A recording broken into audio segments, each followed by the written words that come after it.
It's Backstage Pass with Steve Ryan.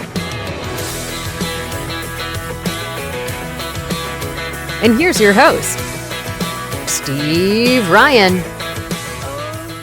Hello. Hey, Allie. Hi, I'm so sorry. I'm 3 minutes behind. I literally just left a Zoom and jumped on ours. I'm so Eh, sorry. It's 3 minutes, and I've been known to keep people a little overtime too, so that's okay. Perfect. Well, I've got the whole rest of the day, man. So whatever works for you works for me. Awesome. How are you? I'm good. How are you?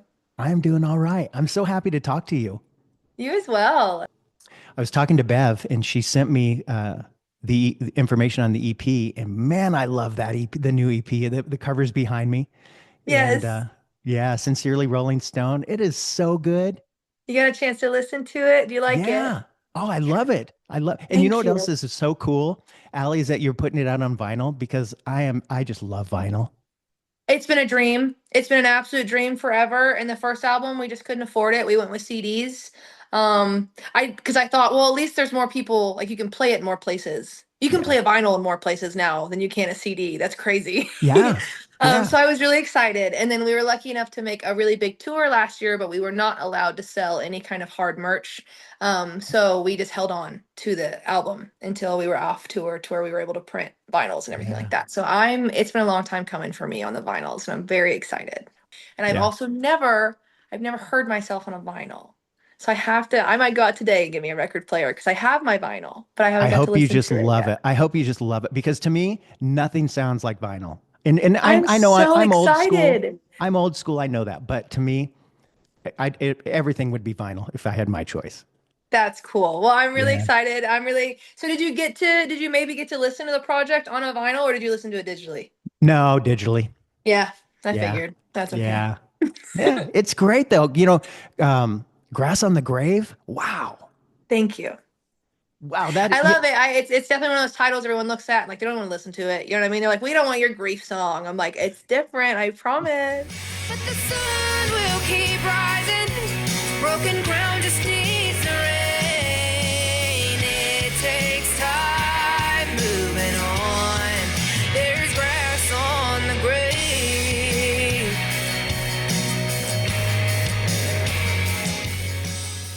It's different. yeah. And I think for me, Grass in the Grave, I got divorced in 2021. And I was like, we're not going to make this into identity. Like, greatest man on the planet just didn't work out. Like, this is Right. nothing to make, we're not going to do, a 12-song Stages of Grief album about this Right. thing. Right. But I did want a grief song that didn't feel like that, right? That didn't feel like you were putting something in the ground that you had lost forever, but it did still acknowledge it. And I think 2020 was maybe one of the first times where everybody was grieving something. And for the first time, I think it wasn't always a passing of a human being. It could have just been the vacation you had budgeted for 3 years that you now didn't get to take. But like people were very seriously grieving. And I felt like we wanted to give them maybe a new space to kind of grieve in. And that's what Grass in the Yeah. Grave is for. Yeah. Do you consider yourself a country artist? I don't know, to be honest with you. I think I do only because of the narratives that we try so hard to write. Because to Yeah. me, that's what country music is. To me, country music is characters and it's storylines and it's people that you would know what they smelt like if you got to meet them. You know Yeah. what I mean? It's Yeah. those Yeah. kinds of things. And so to me, I would love to write that kind of music for the rest of my life. I am a very textured sonic person. Like I love textured music. I love to feel the music that I listen to and not on an emotional level. I mean, literally texturally Feel it. feel. So I listen to a lot of pop punk. I listen to a lot of rock music. I listen to a lot of alternative, like screamo music. That's the kind of stuff Yeah. that I like to listen to. So to put sincerely in that vein of just like really textured narrative music was what we tried to do. We're trying to call it outlaw country, but I don't know what Yeah. it is, man, but I like it. Yeah. Well, I'm listening and I'm thinking, yeah, I think that Allie is somewhere for me, somewhere between right now, at least with this new EP, because you were a little softer in some of your earlier stuff, but Yes. this one just rocks, and but somewhere between Miranda Lambert and Alanis Morissette. I don't I think you're That's kind of in the cool. middle of there. That's very cool. So for me, I want to be, I want to be Allie, but I would Yeah. love it if Allie could land between Amy Lee and Ashley McBryde. Yeah. If you could make Daughtry and Evanescence and Ashley McBryde something, I hope it's me. You know what I Yeah. mean? Oh my gosh, I Yeah. hope it's me. I love Daughtry. I think the vocal power there is absolutely crazy. I love Amy Lee because of she puts a sensitive touch to something that is not sensitive. Yeah. And I'm obsessed with it. And then there's Ashley, who's just literally the coolest dog there ever was. Like, Yeah. just cool, Yeah. just nothing but cool and talent.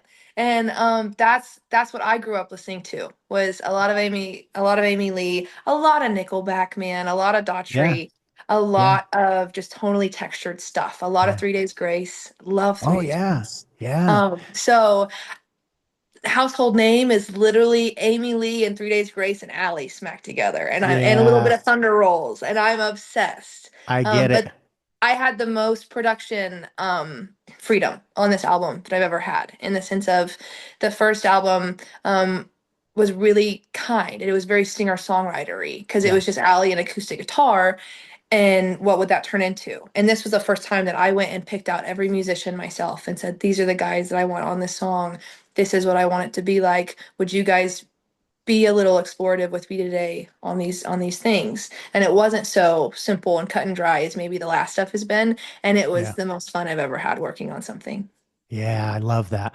I feel like you're so unapologetic and you're not afraid to drop an F-bomb here or there if you feel like it needs to be in there. And Of I course. was a little surprised. It's like, oh, I get this. I wasn't Of expecting course. it. We do not speak out of hate and we do not say unkind things, but we say how we feel. And Yeah. sometimes you need a good F bomb to say how you feel. Yeah, absolutely. You know, my favorite song on the new EP is Nicotine. And I love there's a couple of lines in there that stick with me because I looped it for a while, and there's a line in there where you say I'll breathe you in, and then nicotine in the nick of time. I love that, and I couldn't get that out of my mind. It just kept going. I don't know, it just stuck in my mind. It's so good. Megan Barker and Lockwood Barr are two really good girlfriends of mine, and I love those girls. And we sat down to write a song, and Megan does what Megan always does and goes, I have a hook, but it might not be good. I said, well, let's hear it, Megan. What is it? She goes, it's nicotine in the nick of time. Yeah, And me and Lockwood just looked at each other and we're like, that'll do, bud. Like, we can turn that into something. That'll do. She's so good. She has the greatest yeah, ideas and she never thinks they are, which is always my favorite thing about Megan. Anytime she's like, I've been saving this idea because I don't think it's good. I'm like, this is the one, you guys. This right, is it. So I right. love that song. And I'll press it to my lips, and I'll breathe you in, craving any kind of fix, anything but calling him.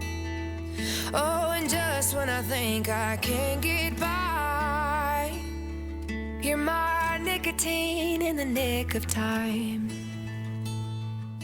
You know, it never leaves a cigarette sonically.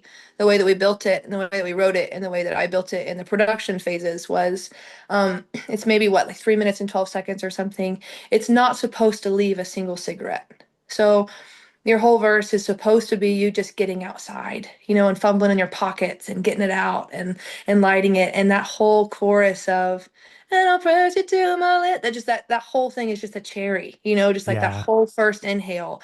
And then you get a whole second verse to exhale and relight, you know, and do your thing. And then once that 3 minutes and 12 seconds is over, you put that cigarette out and you go back inside and you rejoin your right, friends, you know what I mean? And you do what right. you were supposed to do, what you showed up to do. But nicotine is literally only meant to give you 3 minutes and 12 seconds of your vice, whatever it is. But that's all you get. When the Yeah, song's over, you go back inside. But cigarette break song. it is supposed to give you 3 minutes of whatever your thing is that you go to find comfort for, is what Wow, you're supposed to have in that time. And then I again, once love it. it's over, you put on your big girl britches, you go back to work, okay? Because Yeah, like stuff still has to keep going, okay? We might be right, sad girl, but we're fine. right. Wow, that's so great. Hey, what was it like being on the road with Jelly Roll? Oh my God, it was crazy. It was so cool. I'll never forget, maybe 3 or 4 days into the road, I was like, where is he? Like, where are all my rock star friends that I came out Right, here to like get so close with and have like slumber parties with and like talking gossip? right, Like, what are we right, doing? right. And I think it was that day that maybe CMT or something released Hey Jelly, what do you do on show day? And I watched it. That man is eating breakfast during my sound check. You know what I mean? Yeah. So there was no camaraderie in the sense of I didn't get to spend time with anybody that was an artist, which is Mhm. what I was most looking forward to do, not for the hang factor, but to see how these people navigate their lives, every single Mhm. day, like on tour. So that was something that I do wish I could be a fly on the wall to spend maybe a little more time with the artists that were on the road. But that's my only thing, man. I mean, it was amazing. Everybody was so kind to us, and it was amazing. And I wish that I wish I got 100,000 more shows out of it than I did. It was so cool. It was so Yeah, cool. Yeah. but you toured with Lee Bryce too, right? I did. I started the year off with Lee Bryson. It was an acoustic tour. He was only doing theaters, like 200 or 2,000 cap theaters, which was still huge audiences for me. And that was a really cool way to go out with just him. Lee gave me 6 cities. I think he gave every opener 6 cities. I think there were 3 or 4 openers. And at that time in February of last year, I had put out a song with Lee. So we got to perform it together every night. And that While was we're still crazy. friends. Oh, we're still friends. Yeah. And that was crazy. And that was beautiful because it was my first time getting to perform with a vocalist. So while you got your arms around me, why don't we make one more memory that feels just like that? While we're still friends, while we're still here, before the last thread of us forever disappears, before we let go. It was my first time getting to sing with someone who was not even equally matched, who was so much better than I was. It was so cool to get to sing there and because I am an athlete and I love to work out and I love to push myself. And I don't know that I've ever been able to be in a setting like that where I was just singing at someone tone for tone, trying to hang with them and trying to perform with them and do that. And the lead tour was so cool for so many reasons. But I took a lot of learning from him on the performing side. And then Jelly was kind enough every night to allow me to do his Jesse Murph duet. So they have a song called Wild Ones. And every single night I got to do the Jesse Murph duet. And so that was so cool. And I'm not much of a mimicker, but I did try to mimic her perfectly. She is such a wonky, cool, Yeah. individual voice. So that was very cool. And then the whole tour, he just kept telling me, hey, the last city, we're in the rain. Okay. So not until the last city, but the last city we're in the rain. And I was like, I don't even know what that means, but I'm there. Right. And what he was telling me was he does the Lainey Wilson duet at the end of the night, every night in the rain on his stage B at the very back of the arena. He has a stage B and it just rains. And he sings Save Me to the back of the arena every night. And as soon as I found out that that was going to be my last night on the tour, was singing in the rain, I never watched it one time. Every single night when the last song came, I went back to the bus and I never watched it because I was going to experience it for the first time, with Jelly in the rain. And it makes me emotional. It was the coolest thing I've ever done. That was the coolest Wow. thing. That water was Wow. so cold. Yeah, I'll I bet. had no idea it was going to be that cold. Well, they probably weren't going to heat it, Allie. It was amazing. I didn't expect anybody to heat it, but I didn't expect it to be 50 Ice degrees. cold. Yeah. Yeah, I Yeah. didn't expect it to be because it sits in a pool outside all day, and I was doing it in Jacksonville, Florida. So I thought if any place is going to heat up this water, it Right. might be outside in Right. Jacksonville, Florida. Right. It wasn't. It was so cold. Oh, I would stand under that water for the rest of my life, and I hate being cold. We just got to do a headlining run, maybe a week ago, maybe it was 4 shows, 5 shows. Mhm. And I had a lot of really young girls come to my shows who got to see us on the Jelly tour. And that is what my whole life is about, is finding young women on these tours. I'm obsessed with them. I don't think they have any clue the power Yeah. that they yield, So Yeah. man, oh man, it was just the coolest thing. Yeah. Hey, can we go back a little bit to, I think it was around 2019, you did a song called Along the Way. Yes, Man, my I love that song so baby. much. Nobody's ever talked about that song. Really? I've never even played it live. Mm-mm.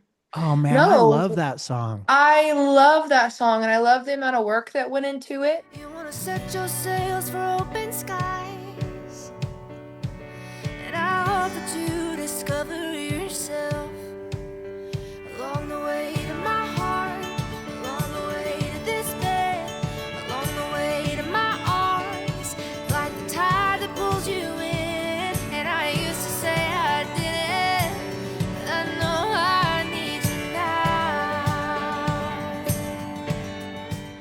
then we put it out at a time where I didn't have a band yet. And it didn't perform well because acoustically it's like just two chords the whole way through and it doesn't do what it does sonically when it's a whole thing. So it just never really got its time. And I just can't thank you enough for going back and acknowledging along the way because that is my little love song to my best friend back home. Yeah, it just Um, breathes. It's just nice. Oh man, yeah, I looped that for a couple of days, and I knew I wanted to talk to you about it because I it's upset the drummer on that song how because I come? went into him and I said, "Hey, I need you to Phil Collins these drums." And he goes, "I got it." And I said, "But," he said, "What?" I said, "I need you to Tarzan these drums." And he goes, "Is that the only Phil Collins reference you know?" I said, "No, no, no. I know Phil Collins music. I really do." But he went into a different level when he did that Tarzan soundtrack. Like he just did. Yeah, And yeah. that's what I want. I want Son of Man drums on Along the Way. That's what I want. I want Trash the Camp. I want literally Tarzan on. And he goes, "All right, you're getting cooler the more you talk. I can do that." And he took his shoes off. And I'll never understand why. I never asked him. I don't know if he was going to take his shoes off before I said that or if something in me sparked him, but he took his shoes off and he played the drums and it was amazing. And I'll never forget it. I don't know why, but it just lives in my brain is that Wow. drum session that day for Along the Way. Yeah. You know, Mhm. the around the same time, Work in Progress. Yeah. That I love that song too. That's our little baby. That was my first release ever. It was the one right before Along the Way.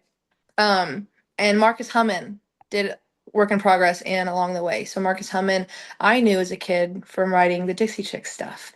Mhm. So I was obsessed and I was in love. And to get the opportunity to write with him, I was so excited.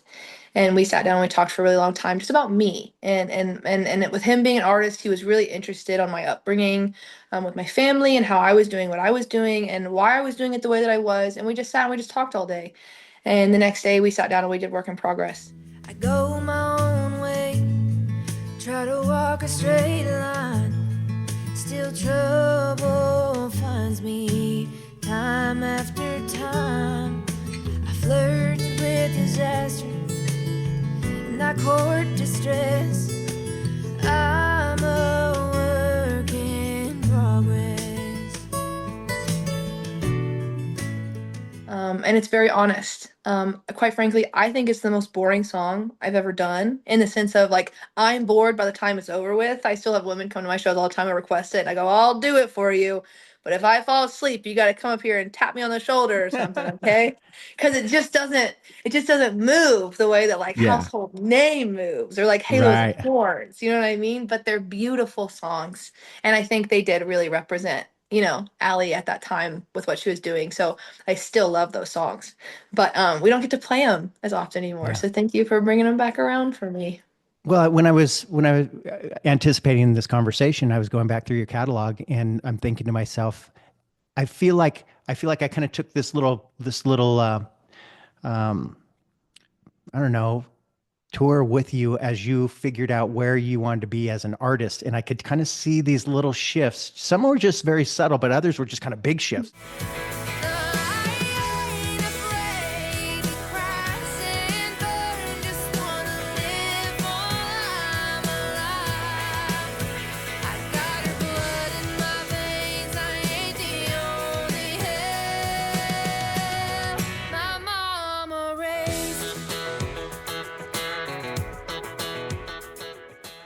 Ain't the Only Hell was cool, but it was fun. And it's Yeah. all sonically fun and it was good and it was cool. Stones, I think, is probably one of the most prevalent examples of what I've been trying to do this whole Yeah. time. So our first album was Stones, which is I Don't Give Up. And it's just so cool. And even the bridge goes into like the screamo section for me that like I try to do, but I don't really do. It gets kind of weird every time. I love it. If you get it, you get it. If you don't, you don't. When life gives you weeds, just roll them in your smoke. If you get it, you get it. If you don't, you don't. When life gives you weeds, just roll them in your smoke. If you get it, you get it.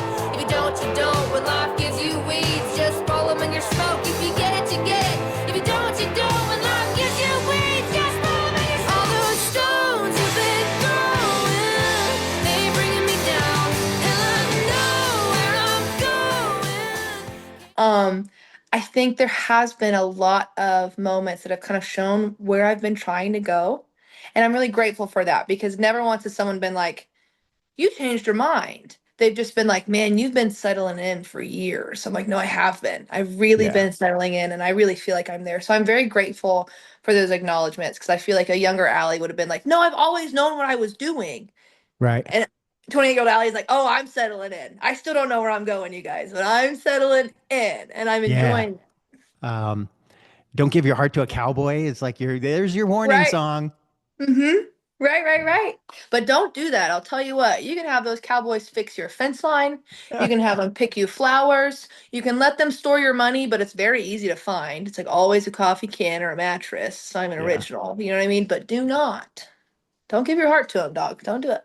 And yeah, he'll spin you around that sawdust floor. And yeah, he'll hold your hand out those double doors. You smell sweet like a winter breeze. Your lips will taste like whiskey. And he'll leave his leaving boots on your front porch.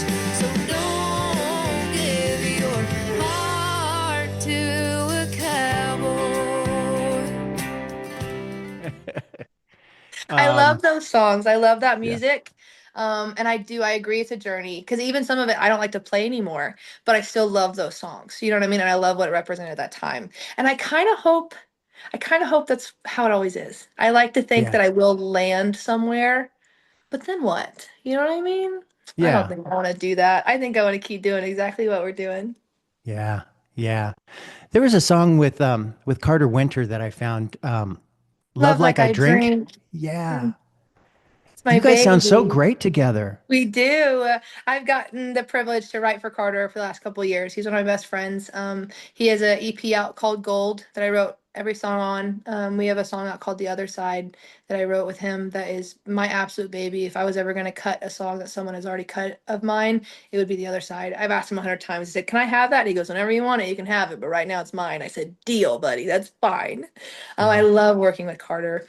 Love Like I Drink always sounds so egotistical when I say it, but it's the greatest country duet of its time. I'll be honest. I'm just going to tell you what it is.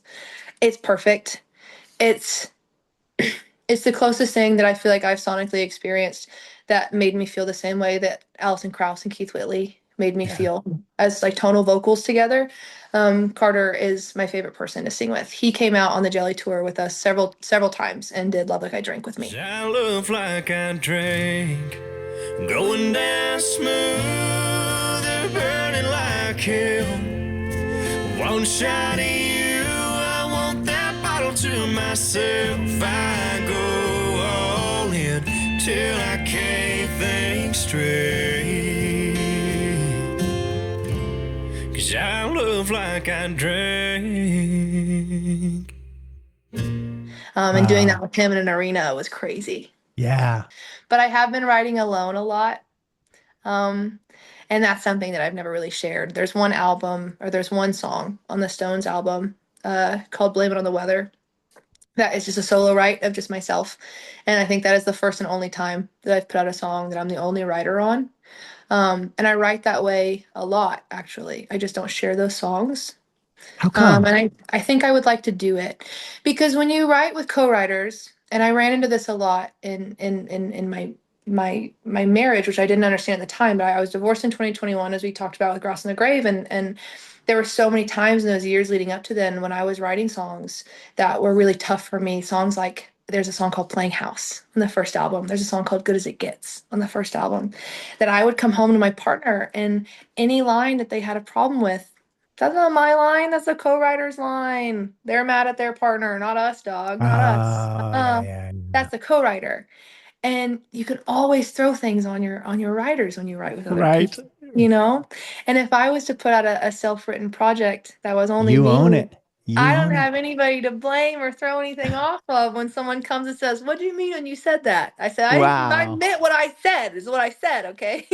So Wow, it's very Allie. vulnerable, but Yeah. I would really love to do it. I would really, really love to do it. And especially in a season now where I don't feel like I'm sharing anybody's stories but mine. But it's taken me almost 10 years to shake that fear of allowing my writing to be my writing as it is. Yeah. And I would really love to do, even if it's something very similar to the Sincerely Project, where if it's just a couple songs on a vinyl for anyone who cares, I would really love to put out a self-written project this year. Yeah, yeah. I wanted to point out, I made a note to myself to talk about Halos and Horns because man, I love that one. I do too. Yeah, That's my yeah. baby. Certified vet, I'm alongside Gamble. Easy to love, but I'm hard to handle now. I'm an angel mixed with a hell-bent rebel. Got a heart of gold, I'm a silver-tongued devil. And I don't know why I'm always torn between the halo and the horn. That's Yeah. also my dream team. Halos and Horns is my dream team. That is me and Stephen Hunley and Eric Dodd. And those guys are the greatest things on the planet because songwriters are already cool enough. Like, if you're a songwriter and you have spent time honing your craft on how you would say something and how people relate to that, that's incredible. Period. Amazing. If there's a step past that, it is the songwriters who have sat and learned and studied and worked really hard on how I would say something. And that's what Stephen and Eric have done. Stephen and Eric have spent years learning me as a human being and a friend and someone that they love in this town. And so they're my guys who, when I have something like household name that I've been wanting to write about since I was a little kid, that's who I'm going to go to. So Stephen Hunley and Eric Dodd are on Rolling Stone with me. They're on Halos and Horns. They're on Household Name. Eric Dodd himself is on Don't Give Your Heart to a Cowboy and a song that I called Make Me a Man. That's a really Hmm. personal one for me about my Yep. mom. And so that's my little dream team. And so Yeah. Steven brought in Halos and Horns, and he goes, Halos and Horns, what does that mean to you? I said, that's a cowboy stuck between the ties of heaven and hell right there. That's what that is for me. And he said, well, let's chase that. And we chased Halos and Horns. And I promised myself that if I could get 1 million streams on one platform with one song, it would be Halos and Horns. And if I was ever able to do it, I would get my face tat. So I drew on a little horseshoe for 2 years until Friday the 13th in September when I got my 1 millionth stream on Spotify. I went and got my face tat Wow. And you for remember Halos the and date. Horns. I do only because I'm such a spooky fanatic. Like, I love Halloween. I absolutely love it. I do like gore cosplay. I absolutely love it. And the fact that we hit 1 million streams on Friday the 13th made me so happy. And I believe that. it was September because it was right before we went on tour. Yeah. Um, so I was so Wow. excited. So I'll never forget. Yeah. Mhm. Around that same time, there's this beautiful love song called Feels Like. Oh, yeah.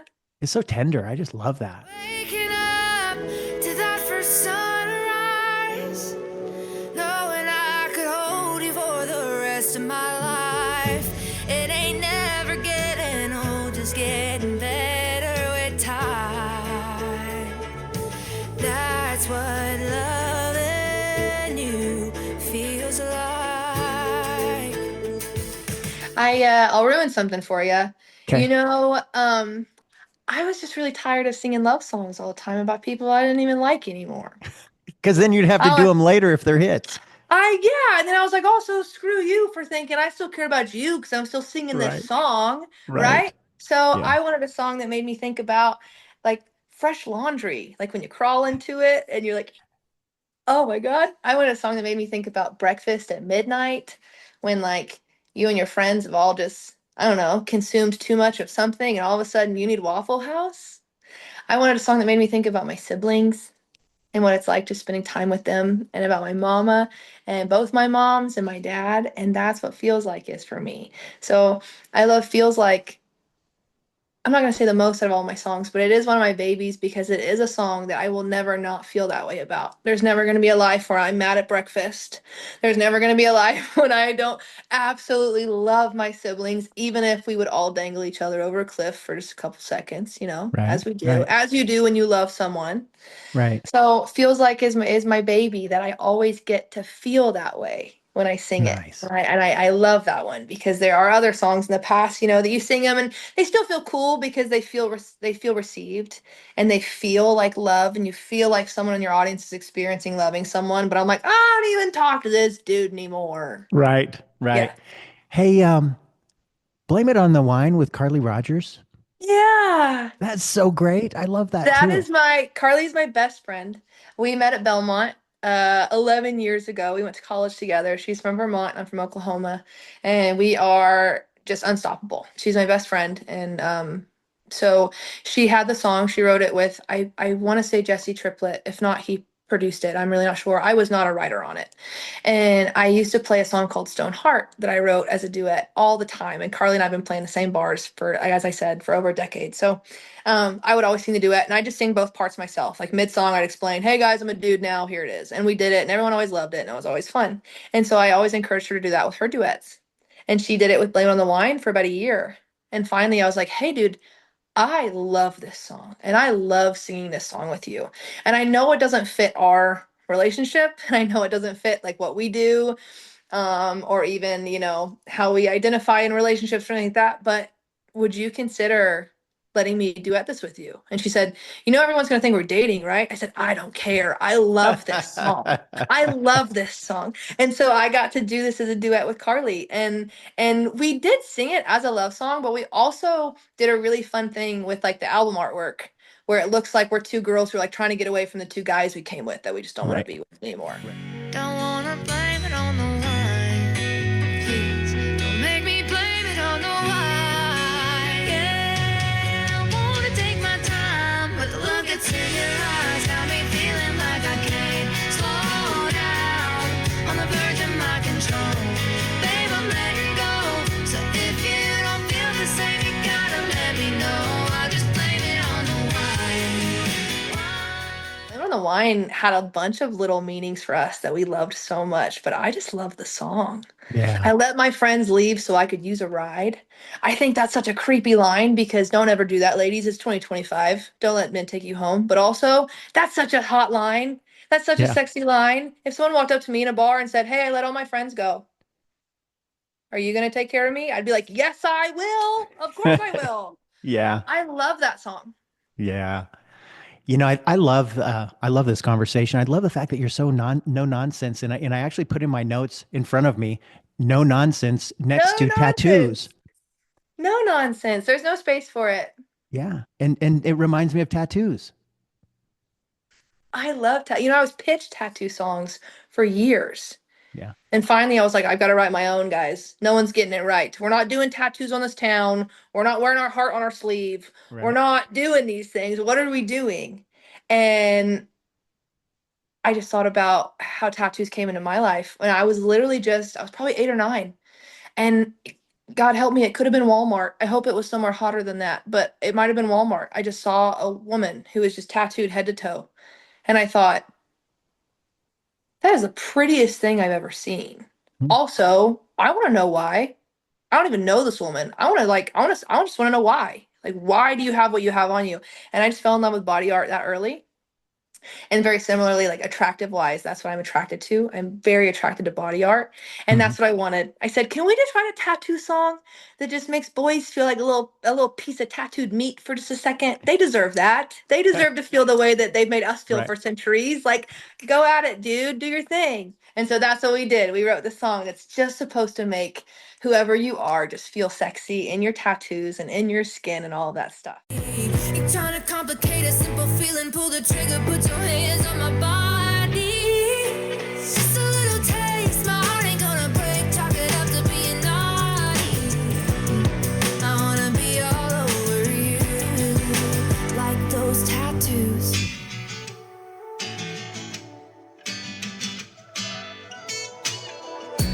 Come on, baby, concentrate. And Yeah. so then we wrote tattoos and good old F-bomb, all this stuff. Yeah. Absolutely love it. Same writers, not same exact writers, but I wrote it with Sarah Bryce and Delia Shane, who are also writers on Wildflower, one Yeah. of my biggest, kindest, sweetest songs. Mama's words made it all right. She said you were never meant to fit in with the roses and a bouquet. It's okay, girl, to stand out. The sunlight soaked up the rain.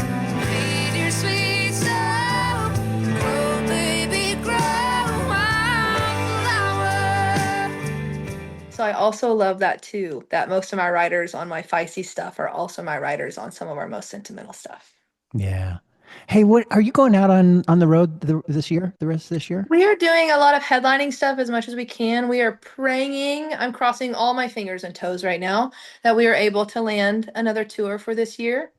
But we haven't yet. So we're doing a lot of headlining stuff. We're doing our first cruise, and it's a country Hmm. cruise line. So like Yeah. Jared Neiman's on it, and Maggie Baugh's on it, and there's a lot of larger artists on it at the time, but the roster's changed, so I don't want to say any names that aren't actually going to be there. But we are doing our first cruise this year. I've never done a cruise ever, and it's also on Halloween.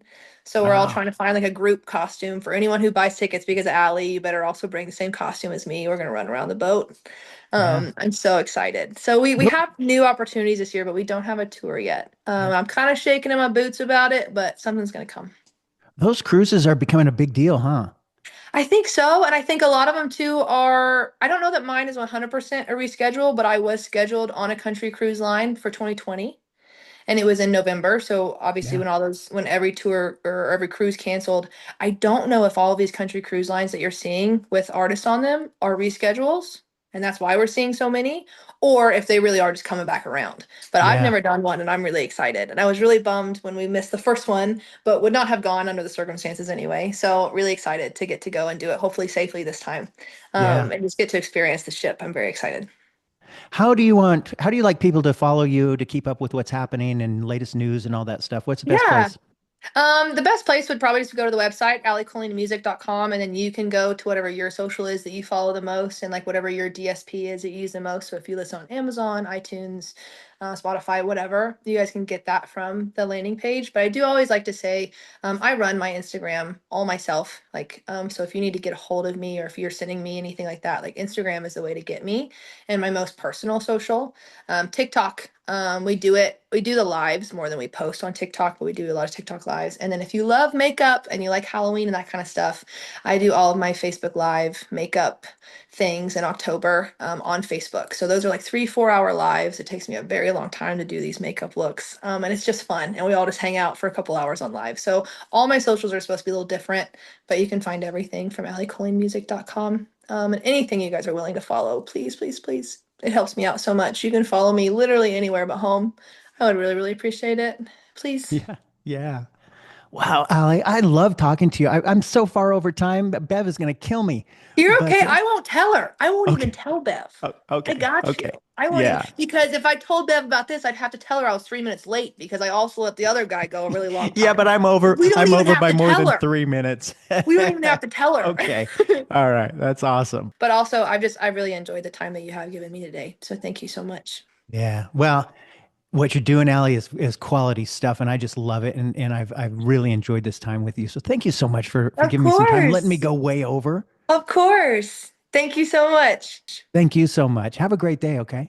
Okay, until next time. Just a little taste, my heart ain't gonna break. Chalk it up to being naughty.